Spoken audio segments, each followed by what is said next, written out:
ఇప్పుడే జూన్ 4వ తారీఖు వచ్చిన ఎన్నికల ఫలితాలు ఒక కొత్త చరిత్రను సృష్టించాయి.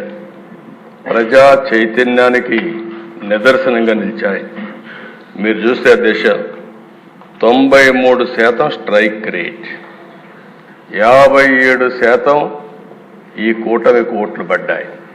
ఇది నా రాజకీయ జీవితంలో ఏ పార్టీ కూడా, నందమూరి తారక రామారావు గారు పార్టీ పెట్టినప్పుడు కానీ 94లో కూడా రాలేదంటే అది ప్రజలు మన మీద పెట్టుకున్న నమ్మకం అనే విషయం మనందరం గుర్తుంచుకోవాల్సిన అవసరం ఉంది. అధ్యక్ష, ఒక్కొక్క పార్లమెంట్ 70,000, 80,000, 90,000 మెజారిటీ వస్తాయి. అలాంటిది 95,000 మెజారిటీ ఒక అసెంబ్లీలో వచ్చిందంటే నేను మనస్ఫూర్తిగా అభినందిస్తున్న. గాజువాకలో 95,000 మెజారిటీ అంటే దీన్ని చూసినప్పుడు చాలా ఆనందం, ఆశ్చర్యం వేస్తుంది. దీని వెనకాల కూడా దిశ చాలా శ్రమ ఉంది. ఒక్క విషయం మనం గుర్తుపెట్టుకోవాల్సిన అవసరం ఉంది. మిత్రులు పవన్ కళ్యాణ్ గారు ఇప్పుడే మాట్లాడారు. ఒక్కసారి రాష్ట్ర ప్రజానికి కానీ ఎలాంటి నమ్మకం కల్పించామంటే చాలా సఫర్ అయ్యాం.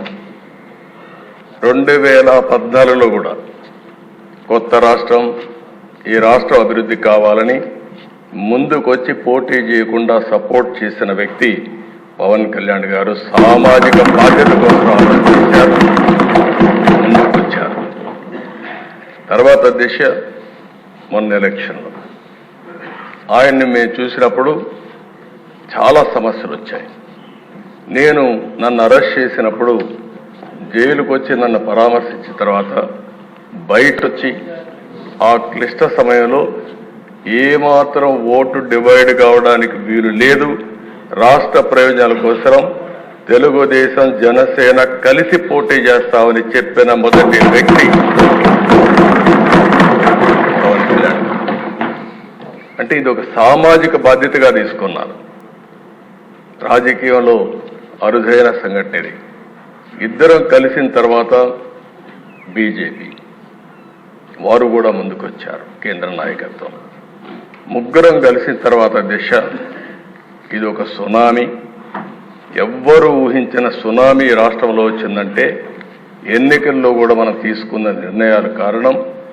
ఆ నిర్ణయాన్ని మళ్ళీ మనందరం కలిసి వారు ఒక మాట చెప్పారు, మనస్ఫూర్తిగా అభినందిస్తున్నా.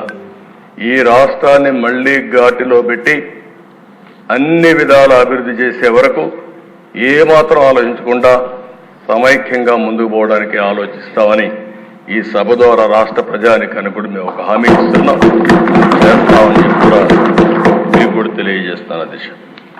అధ్యక్ష, ఈసారి ఎన్నికలు రాష్ట్రం కోసం, తమ బిడ్డల కోసం, భవిష్యత్ తరాల కోసం ప్రజలు ఇచ్చిన తీర్పు ఇది.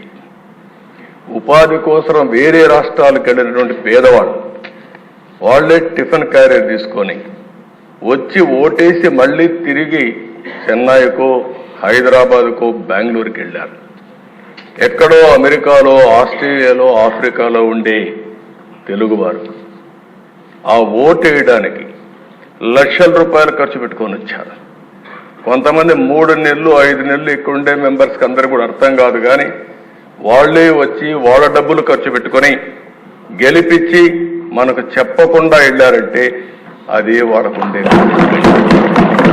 మన మెప్పు కోసం రాలా, కానీ రాష్ట్రం కోసం వచ్చారు. ఈ రాష్ట్ర భవిష్యత్తు కాపాడుతామనే ఆలోచనతో మనకు ఓట్లేసి తిరిగి వెళ్ళారు. ఇంకొక పక్కన దిశ తెల్లవారితో నిద్రలేస్తే ఎప్పుడూ రానివాళ్ళు నిద్ర లేస్తానే నేరుగా పోలింగ్ స్టేషన్కి వచ్చి, అంటే పీక్ పీరియడ్లో ఎంతమంది వస్తారో అంతమంది నిలబడుకొని 5-6 గంటలు వెయిట్ చేసి రాత్రి 12-1 గంటల వరకు ఓట్లేశారంటే అధ్యక్ష, అది వాళ్ళు చూపించిన చొరవ. వాళ్ళందరికీ నేను ఈ సభ ద్వారా, మీ ద్వారా శిరస్సు వంచి పాదాభివందనం చేస్తున్నాను. అధ్యక్ష, ఇలాంటి అనుభవంతో ఇక్కడికి వచ్చాం. దీనికి కారణం ఏంటి? ఒకసారి అధ్యయనం చేసుకోవాల్సిన అవసరం ఉంది. 5 సంవత్సరాలు ప్రజలు నరకాన్ని చూశారు. నరకం అంటే చాలామందికి తెలియదు, కానీ కథల్లో చూశాం. అలాంటి నరకాన్ని ఈ రాష్ట్రంలో చూసే పరిస్థితి వచ్చింది. రాష్ట్ర చరిత్రలో అవి ఒక చీకటి రోజులు. ఆస్తులు సెటిల్మెంట్ చేశారు, మామూలు కాదు. భూములు దొరికితే భూముల్ని 30-40 సంవత్సరాలుగా సంపాదించిన ఆస్తుల్ని ఎక్కడికక్కడ ఇమ్మంటే మెడ మీద కత్తిపెట్టి రాయించుకున్న సందర్భాలు. ఏ ఆడబిడ్డ మానానికి రక్షణ లేదు. ఇష్టానుసారంగా బిహేవ్ చేశారు.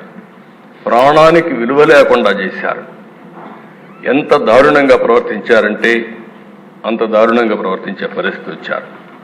కడకు బ్రతుకు కూడా గ్యారంటీ లేదు. మనం క్షేమంగా ఇంటికి తిరిగి వస్తామని ఆశ ఎవడికి లేని పరిస్థితి వచ్చింది. దౌర్జన్యాలు, విధ్వంసాలు, కబ్జాలు, దాడులు, కేసులు, ఒకటి కాదు దిశ, ఎన్ని విధాల ఇబ్బంది పెట్టాలనో ఇక్కడుండే వాళ్ళల్లో సగం మంది ఎక్కువగా బాధితులు, కొంతమంది తక్కువగా బాధితులు అంతే. మానసికంగా కొంతమందిని దెబ్బతీశారు, ఆర్థికంగా కొంతమంది దెబ్బతీశారు, కొంతమందిని శారీరకంగా. కడాన దిశ మీలాంటి వ్యక్తి పైన అటెంప్ట్ రేప్ కేసు పెట్టించే పరిస్థితికి వచ్చారంటే అది తలుచుకుంటే ఇప్పటికి కూడా జీర్ణించుకోలేకపోతున్నాం. కానీ బాధ ఉంది, ఆవేశం ఉంది. ఇంకొకసారి చూస్తే మా మెంబర్స్ కూడా చాలా హిస్టరిక్గా కూడా ఉన్నారు. నాకు అర్థమైంది. ఇప్పుడు మా తాడిపత్రి ఉన్నాడు, అశ్విన్ ఉన్నాడు. అశ్విన్ జైలుకు పోయి వచ్చాడు. ఇక్కడే అచ్చెన్నాయుడు ఉన్నాడు, జైలుకు పోయి వచ్చాడు. నారాయణ ఉన్నాడు, తిప్పి తిప్పి తిప్పి ఎక్కడికెక్కడికో తీసుకుపోయి అదృష్టం బాగుండా అరెస్ట్ కాకుండా జైలుకు పోకుండా బయట వచ్చాడు. ఇవన్నీ సరే. రఘురామకృష్ణరాజు ఇంకేమవుతాడో తెలియదు. ఆ రోజు రాత్రంతా నిద్ర లేదు.